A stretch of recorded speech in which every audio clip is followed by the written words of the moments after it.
14-15 বছর ধরে লড়াই করছি, বহুবার জেলে গেছি, যে কোনো সময় আবারও জেলে যাওয়ার জন্য প্রস্তুত আছি। কিন্তু আমি এই বাংলাদেশ দেখতে চাই না। আমি তীব্রভাবে নিন্দা জানাচ্ছি প্রথম আলো, ডেইলি স্টার সহ অন্যান্য সমস্ত পত্রিকাগুলোর উপর যে আক্রমণ শুরু হয়েছে, আমি তীব্র নিন্দা জানি এটা। কারণ আমি সারা জীবন সংবাদ মাধ্যমের স্বাধীনতার জন্য লড়াই করেছি। That is my aim. আমার বিশ্বাস, আমার আস্থা। গণতন্ত্র মানে কি? যে আপনি আপনার কথা বলবেন, আপনার সঙ্গে আমি একমত না হতে পারি, কিন্তু আপনার মত প্রকাশের স্বাধীনতাকে আমি আমার জীবন দিয়ে রক্ষা করব। That is democracy.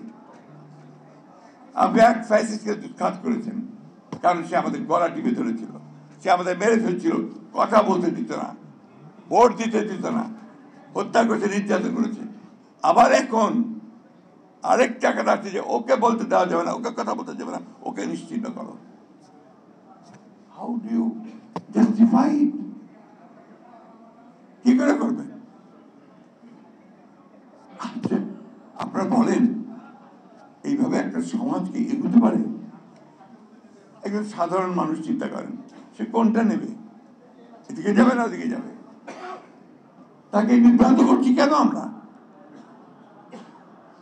এবং দুঃখজনক ব্যাপার কি জানেন, অত্যন্ত উচ্চশিক্ষিত, অত্যন্ত জনপ্রিয় ব্যক্তিদের মুখ দিয়ে আজকে এই সমস্ত কথা শুনতে হচ্ছে। That is the worst part.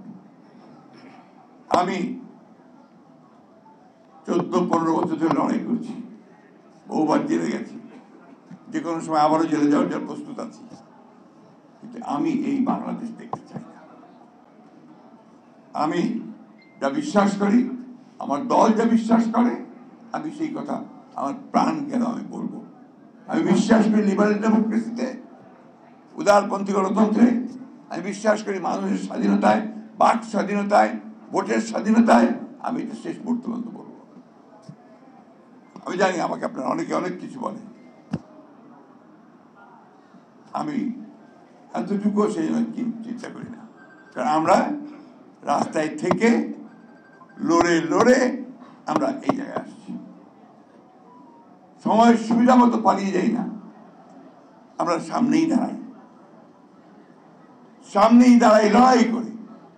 তো আমরা যারা লড়াই করি, আমরা কিছুতেই গিভ আপ করবো না। আমরা আমাদের যে লক্ষ্য, উদারপন্থী বাংলাদেশ, গণতান্ত্রিক বাংলাদেশ, আমাদের অধিকারকে রক্ষা করা বাংলাদেশ, সেই বাংলাদেশকে আমরা ইনশাআল্লাহ প্রতিষ্ঠা করব। তত্ত্বাবধায়ক সরকারের উদ্দেশ্যে শুধু একটা কথা বলতে চাই, I mean the interim government. এই ইন্টারিম গভর্নমেন্ট কিন্তু কারো দয়ার দান নয়, দয়া করে করেনি এটাকে এই দেশের ছাত্র জনতার রক্তের উপর দিয়ে এই ইন্টারিম গভর্নমেন্ট তৈরি করা হয়েছে। সুতরাং এই গভর্নমেন্টের দায়িত্ব হচ্ছে সেইটাকে স্বীকার করে নিয়ে পুরোপুরি এই দেশের জনগণের যে মূল লক্ষ্য, গণতান্ত্রিক রাষ্ট্রের, সেই লক্ষ্যে যাওয়াটাই তাদের জন্য সর্বোত্তম বলে আমরা মনে করি। আরেকটা কথা বলতে চাই, এটা পরিষ্কারভাবেই বলতে চাই, এটা হচ্ছে যে যারা দায়িত্বে রয়েছেন, তত্ত্বাবধায়ক সরকারের দায়িত্বে রয়েছেন, তারা এমন কোনো কথা বলবেন না দয়া করে যা জনগণের মধ্যে বিভ্রান্তি সৃষ্টি করবে। এই কথাগুলো এই জন্যই বললাম যে আজকের এই সভা, এটা অত্যন্ত শিক্ষিত মানুষদের সভা। এখানে আপনারা আমার এই জিনিসগুলো ভাববেন, চিন্তা করবেন। আমাদের জীবনের শেষ অংশে চলে এসেছি আমরা একেবারে জীবন সায়ান্নে। এই সায়ান্নে হিসেবে আপনাদেরকে বলতে চাই, যদি আপনাদের দেশকে রক্ষা করতে চান, আপনাদের স্বাধীনতাকে রক্ষা করতে চান, আপনাদের অধিকারকে রক্ষা করতে চান, তাহলে আপনারা সবাই একজোট হন, ঐক্যবদ্ধ হন। বিভাজনের কাছে আপনারা কখনো মাথা নোয়াবেন না, অন্যায়ের কাছে মাথা নোয়াবেন না, অন্যায়কে সব প্রশ্রয় দেবেন না।